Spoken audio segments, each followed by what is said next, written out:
जब आप इंग्लिश पढ़ते हैं तो हम देखते हैं कि मिस्टेक ये करते हैं, जो THE लिखा है कहीं दा पढ़ देंगे, कहीं दी पढ़ेंगे, कंफ्यूज रहते हैं आप लोग।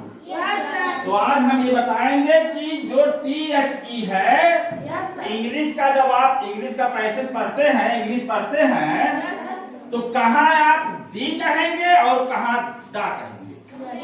ये चीज आज एकदम क्लियर कर देंगे आप लोग, कभी जीवन भर नहीं भूलेगा। आप लोग अल्फाबेट तो देख, अल्फाबेट सबको ज्ञान है अल्फाबेट का। कितने अक्षर होते हैं अल्फाबेट में? 26। ठीक, उसमें बाबेल कितने होते हैं? कौन कौन? A-E-I-O 5 बाबेल हैं। कौन कौन है? A-E-I-O।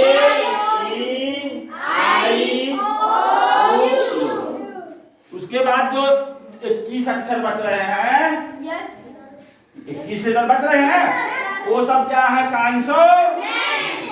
तो यहीं से आपको समझने की जरूरत है।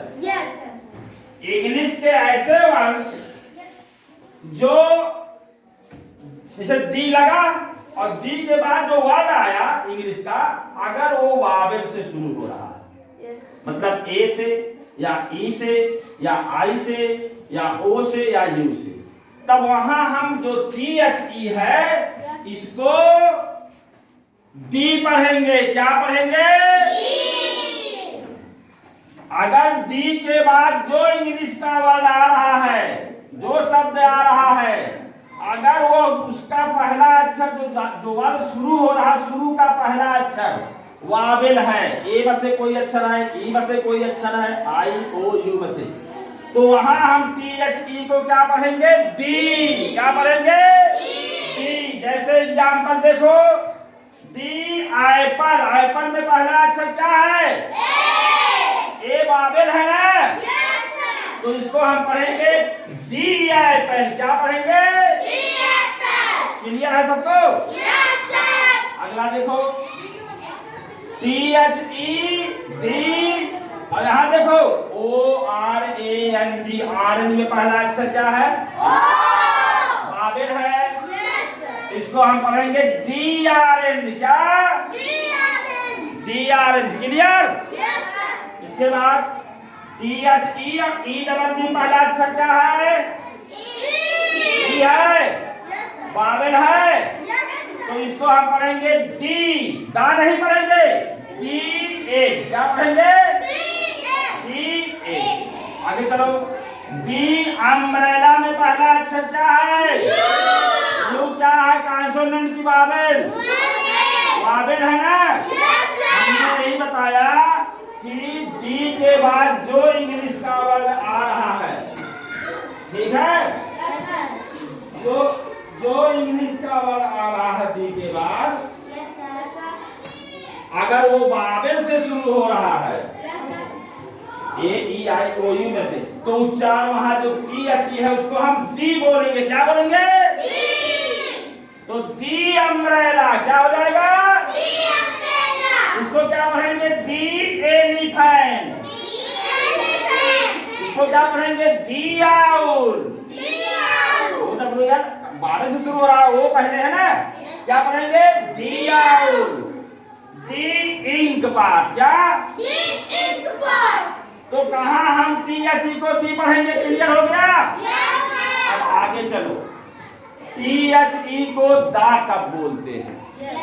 अब आप जो 5 वावेल्स है हमारे A-E-I-O-U, इसके बाद जो 21 लेटर बच रहे हैं कॉन्सोनेंट है, तो दी के बाद जो वर्ड शुरू हो रहे हैं, जो शब्द आप दी के बाद लिखा गया है, अगर उसका पहला अक्षर कॉन्सोनेंट से शुरू हो रहा है, किससे? तब वहां हम THE को दा पढ़ेंगे। क्या पढ़ेंगे? कैसे? THE दा, DALL में कैसे शुरू हो रहा है? दी कॉन्सोनेंट है, तो हम पढ़ेंगे दा बाल। क्या? इसको लाइन में THE है, लाइन में यार क्या है? कॉन्सोनेंट है, इसको पढ़ेंगे दा लाइन। क्या पढ़ेंगे? दा लाइन। THE सिनेमा में सी कॉन्सोनेंट है, ठीक है, हम हम पढ़ेंगे द सिनेमा। क्या? यहाँ द कॉलेज, या टी नहीं पढ़ेंगे तब, द कॉलेज। यहाँ THE द, क्या? द यच क्या है? कॉन्सोनेंट है। द कार में क्या है? कॉन्सोनेंट है, तो पढ़ेंगे द। तो द के बाद THE के बाद अगर जो शब्द जो वर्ष है आएगा, अगर उसका पहला लेटर जो है, पहला लेटर कॉन्सोनेंट से अगर शुरू हो रहा है, पहले THE है, उसके बाद अगर जो शब्द लिखा गया है उसका पहला अक्षर आप देखेंगे, पहला लेटर देखेंगे, अगर कॉन्सोनेंट से शुरू है तो THE को दा पढ़ेंगे। क्या पढ़ेंगे? दा पढ़ेंगे। क्लियर एकदम? और अगर THE के बाद जो वर्ष या शब्द लिखा गया है उसका पहला लेटर अगर वावे से शुरू हो रहा है तो THE को हम क्या पढ़ेंगे? टी पढ़ेंगे। एकदम क्लियर? कोई शंका नहीं है? आप इंग्लिश पढ़ते समय आप लोग कंफ्यूज मत करिएगा, ठीक है? सबके समझ में आ गया है? सब लोग एक बार क्लैपिंग करिए। Very good.